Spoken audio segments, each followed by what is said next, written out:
한국 정부가 남북 철도 연결 사업을 다시 추진하겠다면서 동해 북부 강릉 제진간 구간 연결을 위한 사전 작업을 시작하겠다고 밝혔습니다.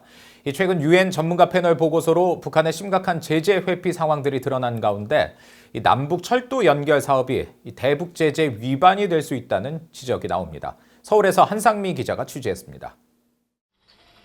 한국 정부가 남북 철도 연결 사업을 재추진하겠다면서 한국 강원도 강릉에서 고성 제진까지 총 110.9km 구간 연결 계획을 밝혔습니다.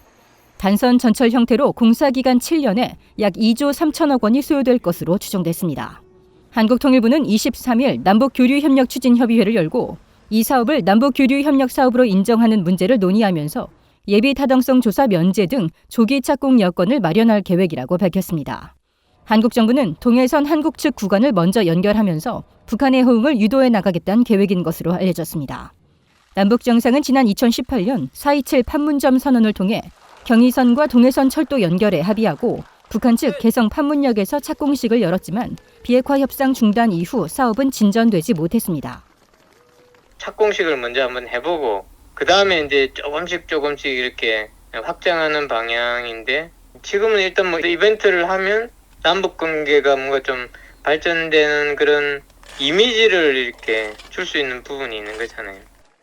남북 철도 연결 사업의 관건은 유엔 안보리의 대북 결의에 따른 제재입니다. 북한이 6차 핵실험을 감행했던 2017년 9월 유엔 안보리가 만장일치로 채택한 대북 결의 2375호는 대북 투자와 신규 합작 사업은 물론 기존 사업의 연장도 금지하고 있습니다. 북한하고 남북 교류 협력을 적극적으로 추진하려고 하더라도 그러한 제도적인 한계 때문에 유엔 제재라는 틀에 해서 부과하고 있는 여러 가지 한계 때문에 그것을 적극적으로 추진하기에는 여러 가지 어려움이 있는 게 사실이죠.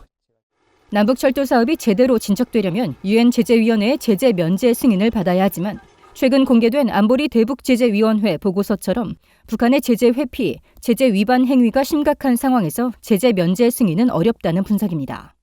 제재가 해제되거나 변경이 되려면 북한이 유엔 안보리 결의에 충실히 이행하고 있다는 그런 전제가 따라야 되는데 지금의 북한의 상황에서는 그런 것들이 보이지 않으니까 전제가 충족되지 않은 상황에서는 유엔 제재의 예외를 인정할 만한 그런 특별한 이유가 없어 보입니다.